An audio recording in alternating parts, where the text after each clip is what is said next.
información y con eso ya estaríamos suficientes. El sistema marginal, sistema nuclear y demás, no, yo no voy a hacer hincapié en eso, así que no se preocupen. Tampoco lo dimos, no lo desarrollamos en el encuentro, así que no voy a preguntar eso. Profe, también con respecto a los principios de la criminalística.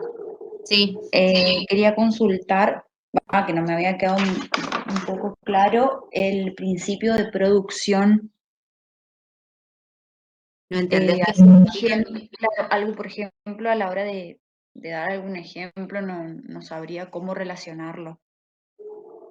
Lo que pasa es que generalmente lo que dice la criminalística, que se basa en esos principios, es que para cometer algún tipo de delito, que generalmente es el objeto de estudio de la criminalística, un hecho delictivo, o que se presume que se cometió un hecho ilícito, siempre existe el uso de algún tipo de material o elemento en el lugar del hecho, que puede ir desde, por ejemplo, un arma de fuego, un arma blanca, usar un elemento físico, como por ejemplo el fuego, que utilizás por ejemplo, puedes usar un acelerador de fuego, alguna sustancia que sea inflamable, y con fósforos o encendedor prendes fuego y, no sé, quemás un cuerpo o quemás un lugar para borrar pruebas, lo que sea. Y cualquier elemento que vos emplees, o que el autor, digamos, del hecho delictivo utilice, el mismo uso de ese elemento va a dejar producido otros elementos en el lugar del hecho, que son los que la criminalística se va a encargar de buscar, de recolectar, de levantar si se puede, y de marcarlos como evidencia y someterlos después a su estudio de análisis de ser posible.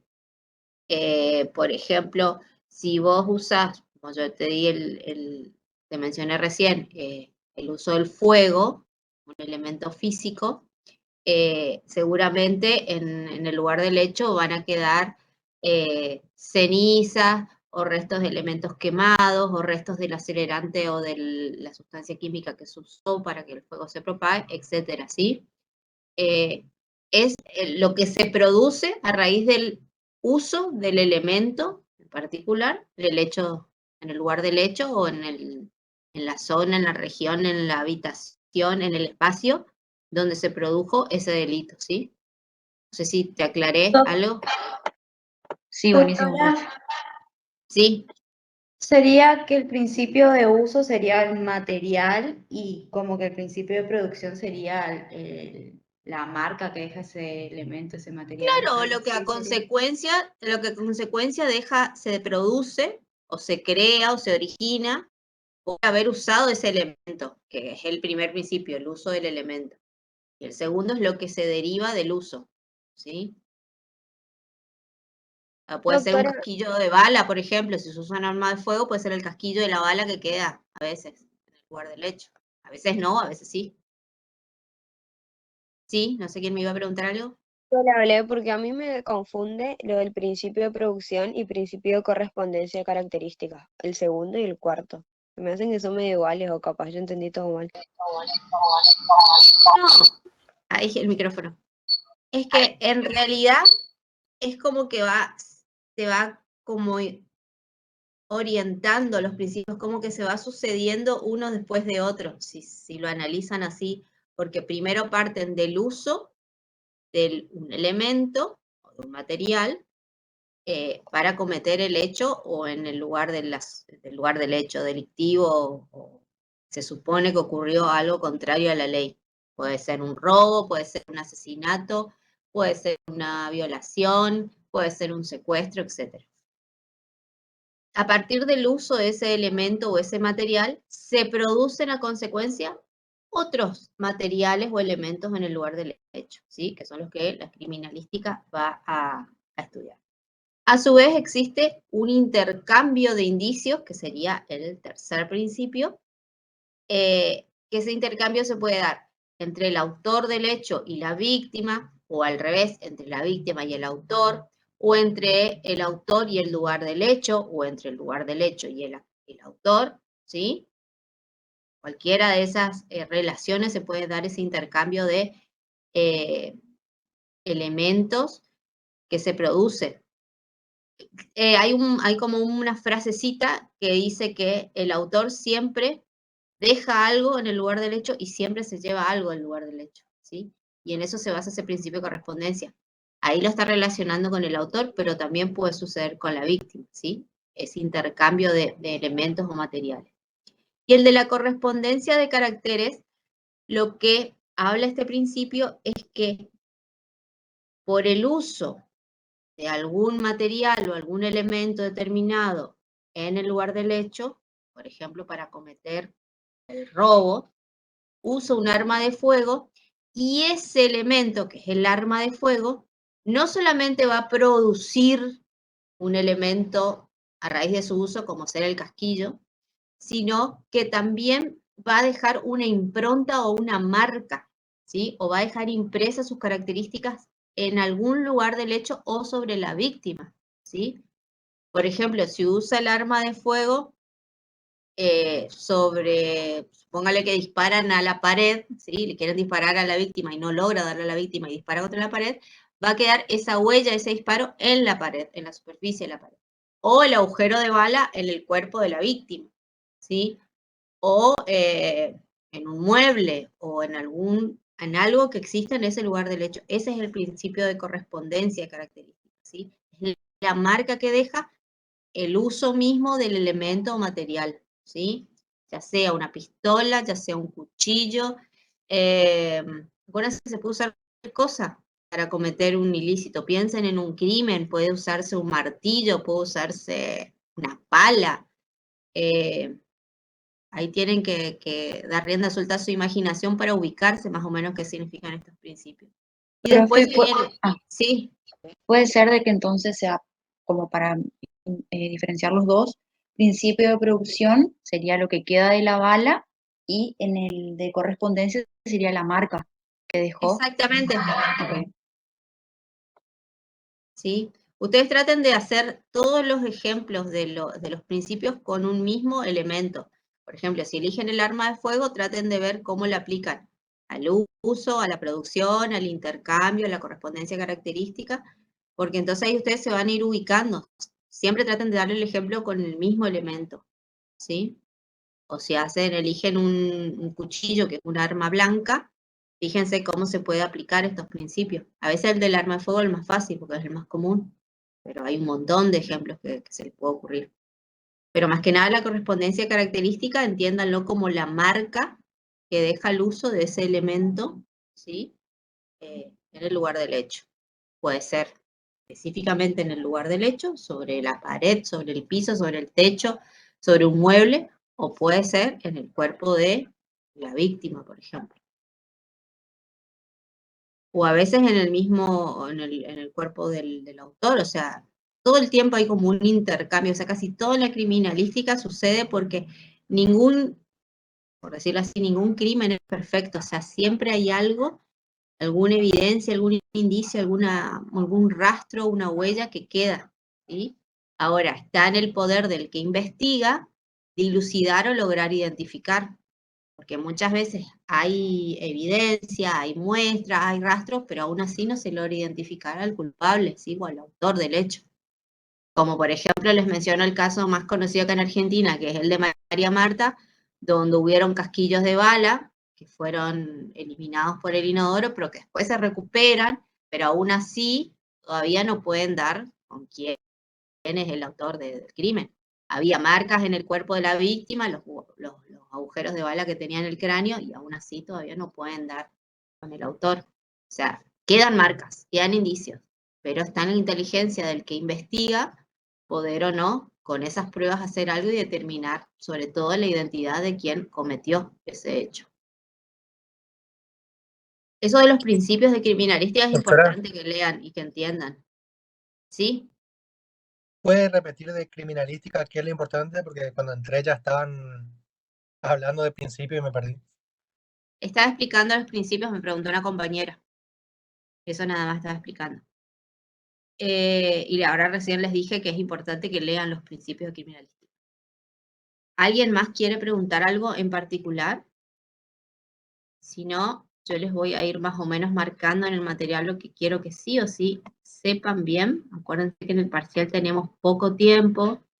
Lamentablemente hay pocas chances, o sea, yo a cada uno le puedo hacer 1 o 2 preguntas y tienen que estar suficientemente preparados para poder responder con seguridad. Si ustedes se van a la página 49, ¿tienen el Doctora, material a mano? Sí. disculpe. Sí. ¿Las comisiones van a ser las mismas para rendir? Todo igual como venimos haciendo, Ah, ok. para no complicarles la vida, sí. Con los mismos horarios y el mismo orden de las comisiones. Yo todavía no subí la lista del tercer parcial, está en la lista del segundo. Pero quiero hacer primero definir el tema de los enlaces y qué plataforma usamos, entonces ahí ya les subo. Pero por eso les adelanto que más o menos los horarios que le van a tocar van a ser los mismos que el último parcial que tuvieron. Bueno, ¿tienen el material a mano entonces? ¿Sí? Sí. Bueno, estoy mirando a ver si puedo compartir pantalla, les quiero compartir el material. Compartir contenido. A ver si puedo. ¿Ahí ustedes ven mi pantalla? Sí, Yo tengo en pantalla el material, ¿sí? ¿Lo ven? Bueno. En la página 49 está el primer tema del parcial, que es criminalística e identificación estomatológica. Pero primero parte con introducción a la criminalística. Por supuesto que el concepto, y si ustedes eligen decirlos con sus palabras, ningún problema, pero la idea es que siempre la definición que ustedes den esté completa, ¿sí? Tienen que decir que es una disciplina que auxilia a la justicia o al proceso judicial, que se ocupa de qué, y se viene el concepto de analizar huellas, rastros, restos, que van a permitir identificar o esclarecer indicios que van a conectar al autor con el hecho que se está investigando. Y el objetivo que tiene la criminalística siempre es buscar la verdad, ¿sí? Lo que es delito, yo no voy a preguntar porque ya fue un tema que lo estudiaron en el primer parcial, no, la parte legal, digamos, así que yo no voy a ahondar en eso. Sí me interesa que sepan que la criminalística es multidisciplinar, ¿sí? Porque abarca un montón de especialidades diferentes. Entre eso está la estomatología forense, ¿sí? Si ustedes quieren estudiar 2 ejemplos más, ahí tienen en esta página 50, brevemente otras disciplinas que van a formar parte de la criminalística. Sepan alguna más para dar como ejemplo. Lo importante es que se ubiquen que la estomatología forense, que es lo que nosotros estuvimos desarrollando en estas últimas clases, es parte de la criminalística. ¿Qué objetivos tiene la investigación en la criminalística? Los tienen acá, son 6. Investigar los hechos, ¿sí? Demostrar científicamente si existe o no un delito, recolectar y conservar las pruebas y aportar esas pruebas o a través de su estudio de análisis permitir identificar a las víctimas y también al autor o autores del hecho delictivo. Aportar pruebas que permitan vincular al agresor con la víctima y en forma inversa, y por supuesto que determinar qué responsabilidad cabe sobre los autores o quienes participaron de alguna otra manera en cometer ese delito que se está estudiando. Después tienen los principios, que es más o menos lo que yo les estuve explicando hasta hace un ratito. Esto es importante que lean y yo les aconsejo que traten de hacer el ejemplo con un mismo elemento, todos los principios. Puede ser un arma de fuego, puede ser un arma blanca. Si ustedes buscan en YouTube videos sobre los principios de la criminalística, van a encontrar, hay muchos videos que hablan y con ejemplos, ¿sí? Pero si a ustedes les cuesta entender, eso les va a ayudar mucho también. Tienen que saber en qué consiste el principio de uso, el de producción, el de intercambio, el de correspondencia característica, el de reconstrucción del hecho, el de probabilidad y el de certeza. Y después, otro tema que es importante que ustedes sepan, es poder definir bien lo que es huella, y algún ejemplo, lo que es evidencia y algún ejemplo, y lo que es muestra y algún ejemplo de eso, ¿sí? Sepan diferenciar bien en qué consiste cada término, ¿sí? Porque a veces quieren pensar que es lo mismo y son cosas diferentes. Y después viene el método criminalístico, que es algo que ustedes tuvieron que hacer, creo que en los últimos prácticos, que tiene su orden, son 6 pasos. El primero, acuérdense siempre que es preservar el lugar. Acuérdense de la cinta, esa que siempre en las películas, cuando hay algún hecho delictivo, es lo primero que llega la policía y coloca para aislar a los curiosos y dejar que solamente aquellos que van a participar en la investigación puedan ingresar con el debido cuidado y los recaudos necesarios, o sea, que la gente que ingrese sepa de qué manera manejarse ahí en el lugar del hecho para evitar cualquier tipo de alteración o contaminación de la escena. Después está la observación del lugar, que había diferentes estrategias o técnicas, que creo que ustedes si leen no les va a traer ninguna complicación entenderlas, porque es la del sector o cuadrante, la de la espiral, la de la rejilla, que son distintas variantes con el objetivo de que yo les recalqué mucho, de no dejar pasar nada por alto, ¿sí? De no olvidar de observar o de mirar ningún rinconcito de esa escena del hecho, ¿sí? Revisar todo atenta y cuidadosamente.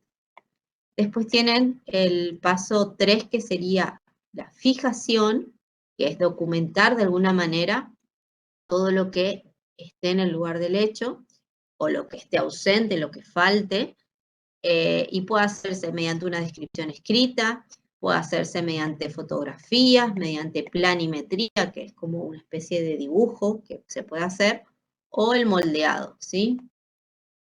Y después, por supuesto que yo les voy mencionando los títulos y los subtítulos, pero lo importante es que ustedes lean un poquito para saber de qué habla cada uno de estos procedimientos que nosotros lo habíamos desarrollado en clase. Después tienen el paso 4, que es cuando se levanta y se embalan los indicios o la evidencia que se encuentra en el lugar, y que la idea es que siempre se haga de la forma más cuidadosa posible para conservar eso que se halló, para preservarlo y que llegue de la mejor manera al lugar de estudio, que generalmente es el laboratorio, y que esté perfectamente identificado, embalado de la manera que corresponde, de acuerdo al material o elemento del cual estamos hablando, porque no es lo mismo levantar, por ejemplo, un cabello que se encuentre, ¿sí? ¿Dónde se lo va a guardar? Un cabello que es algo muy delicado, se va a tratar de guardar en alguna bolsita estéril o algún frasquito estéril. Y si es, por ejemplo, alguna tela, algún textil, que puede ser una ropa, puede ser una sábana, puede ser una alfombra, que a veces puede estar húmeda porque tiene sangre o porque tiene algún otro líquido orgánico o algún otro tipo de líquido, la idea es no ponerlos, acuérdense que yo les aclaré eso, no ponerlos en bolsas plásticas, porque el humedad hace que entre el tiempo que puede pasar entre que se levanta, se embala y llega hasta el laboratorio y se dispone su estudio, durante esas horas o el tiempo que transcurra, si estamos hablando de un lugar cálido, con temperaturas altas, con mucha humedad, puede hacer que aparezca una flora microbiana o algún tipo de alteración química de ese elemento, en este caso la tela mojada, y que altere la muestra, ¿sí? Entonces se trata de preservarla.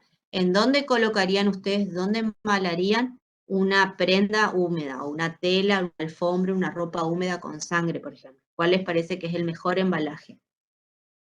¿Qué creen ustedes? Yo les dije bolsa de plástica, no. Una caja de cartón. Una caja de Bolsa de cartón papel. o una bolsa de papel. Exactamente, ¿sí?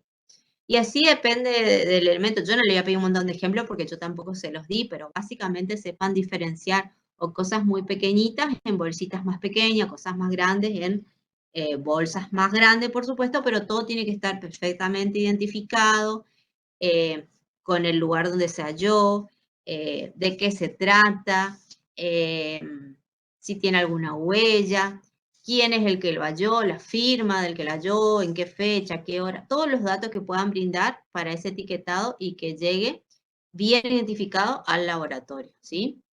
Por ejemplo, imagínense que se encuentre una pieza dentaria suelta en el lugar del hecho, en el piso. ¿Dónde guardarían ustedes? ¿Cómo lo recogerían? ¿Cómo lo agarrarían? ¿Agarrarían así con la mano? ¿O cómo harían? Bueno, supongan que encuentran un molar. ¿Cómo se les ocurre a ustedes que tendrían que Con maniobrar un eso? guante. ¿Una pinza? Guante. Con una pinza. Guante Unas y una pinzas. pinza. ¿Y dónde colocarían? ¿Dónde les Y parece a ustedes algo? en una bolsita Bolsa de pequeña. papel, Una bolsa de papel porque puede tener sangre, Claro. saliva. porque Puede tiene estar húmeda. humedad, sangre y Claro. demás. Sí, podría ser una bolsa de papel o puede también ser en un frasco estéril y que tenga algún tipo de aireación en la tapita o algo. Esto es para que ustedes más o menos piensen, no es que les voy a preguntar esto en el examen, pero es para que tengan una idea. Por lo menos saben que no tienen que agarrar con la mano, que tienen que estar usando guantes, o preferentemente lo recogen con una pinza para evitar el contacto. No solamente para contaminar, sino también para no lesionar ese elemento que estamos, no romperlo, no fracturarlo, que no se desprenda ninguna parte que pueda ser fundamental para el estudio y determinar algo. Entonces la idea es conservar lo más que se pueda la evidencia que se halló.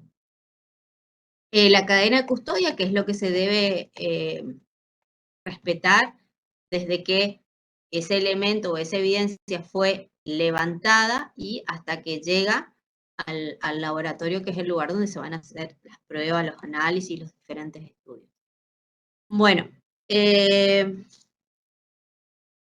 con eso es criminalística. Y después tenían una partecita muy cortita que era identidad e identificación, donde también se les aclara las diferencias o qué significa cada término, qué es identidad y qué es identificación. Eso lo tienen ustedes que leer y que estudiar.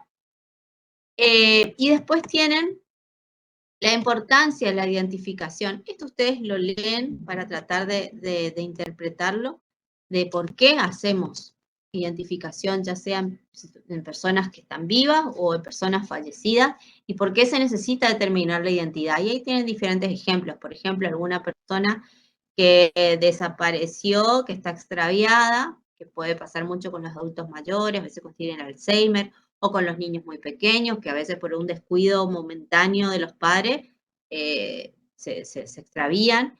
Personas que tienen alguna alteración mental. En el ámbito penal, para determinar, se halla un cuerpo y se tiene que tratar de determinar quién es esa víctima, de quién se trata y también en qué situación sucedió su muerte, si fue a raíz de un hecho delictivo, fue un accidente, si existió algún agresor, etcétera, etcétera, etcétera.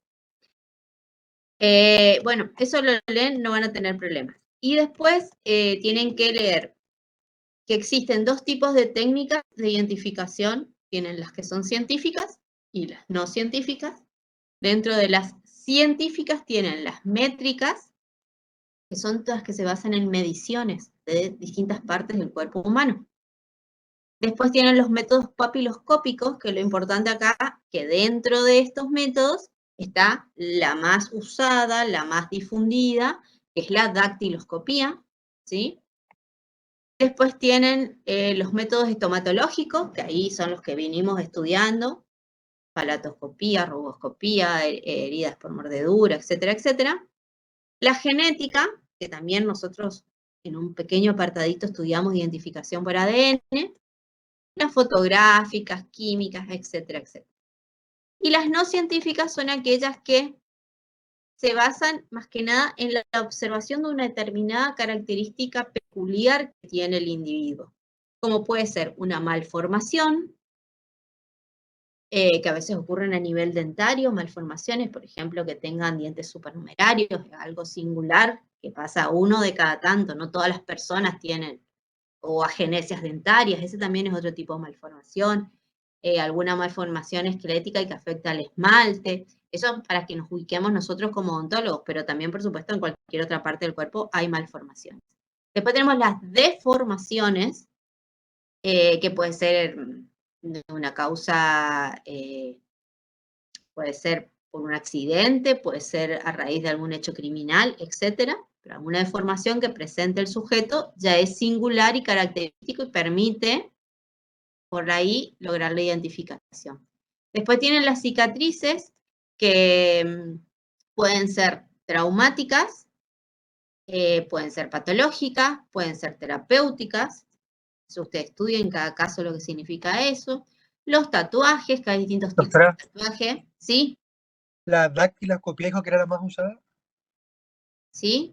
¿Sabés cuál es la dactiloscopía? Sí, sí, no había escuchado bien nomás. ¿Cuál es la dactiloscopía que estudia? Dice el estudio de los dedos de las manos, de las huellas y eso. Perfecto. Esa es la que incluso cuando hacemos el documento nos toman las huellas, ¿sí? O si tenemos la mala suerte de ir detenido, lo primero que hace la policía es tomar las huellas, porque existe un banco de huellas dactilares.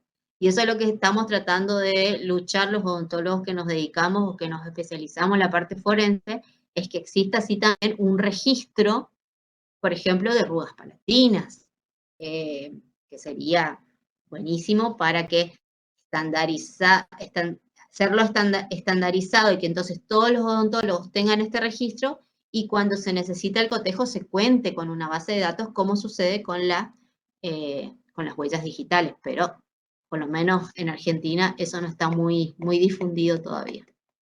Bueno, y después por último la mancha mongólica, que es una acumulación de células melanógenas que están, que no tiene ningún relieve la piel, sino es como una coloración diferente, y que está en la región sacrocoxígea, que también es algo que sucede en determinados individuos, contadas personas, y que podría, mediante su observación o su hallazgo, identificar a la persona. Y después tienen la dactiloscopía, que para mí, les repito, lo que tienen que saber es que es una técnica que se basa en qué reparo anatómico, en las huellas digitales que están en el extremo de los dedos de la mano. Aclarar de los dedos, porque puede ser los dedos de los pies, y se estudia los dedos de la mano. ¿Y qué características tienen esas huellas digitales? Que son perennes, ¿y qué significa eso? Que son inmutables, que son diferentes, que no son hereditarias, ¿sí? Y eso es lo que deberían saber de las huellas dactilares. Y como dato singular, que es el método que usamos, es el método de Juan Bucetich, que es el que ideó, y nada más. No se compliquen la vida estudiando la presilla interna, la presilla externa, el arco, los sistemas, porque yo eso no voy a preguntar. Después podrán, si regularizan y van a final, capaz les toca alguna pregunta de esa, pero en el examen parcial yo no voy a preguntar. Bueno, terminado con ese tema, ¿hay algo que quieran preguntar? Si no, paso a hematología forense. ¿Quedó claro? ¿Sí? ¿Marcaron ahí en su material? Bueno, quiero que estén bien seguros de criminalística, porque les depuré un montón el tema, así que tienen que ir particularmente a esas cosas que yo les marqué. Y después tomatología forense, por supuesto que la definición, no me detengo en eso porque ustedes la van a saber interpretar leyendo, es fácil. ¿Qué importancia tiene la odontología para identificar a las personas? Eso es importante que ustedes entiendan y sepan por qué los odontólogos somos como, también podemos ser protagonistas en la identificación de sujetos en base a los reparos anatómicos que conocemos, que estudiamos, que son propios de nuestra disciplina y que a través de su estudio y su cotejo, acuérdense que todas las técnicas estomatológicas se basan en la comparación, permitirían lograr la identificación, ¿sí? Si se encuentra la suficiente cantidad de similitudes entre lo que estamos comparando, ¿sí? Acuérdense que siempre las técnicas se basan en el cotejo, o sea, necesitamos tener con qué comparar, si no nos sirve de mucho lo que hagamos. Antecedentes históricos, yo no me voy a detener a preguntar. ¿Vieron, chicos? Me aparece un aviso, no sé si a ustedes les dice que dentro de 5 minutos va a terminar la reunión. ¿Les aparece a ustedes o no? A mí me parece. No, Doc. No, Si se profe. corta, yo les paso un enlace y se vuelven a conectar, les paso en el grupo. Sí, ¿vieron? Vamos a hacer con Meet nomás el parcial, porque esto va a ser complicado. Esperen que ya voy a generar un enlace, denme un segundito. Bueno, mientras se corta, si quieren salgan, ¿quieren que hagamos por Meet y usamos el Meet de los encuentros de siempre? Sí, profe. Sí, profe. Listo, Sí, profe. porque se va a cortar. Salimos acá y vamos al Meet de siempre.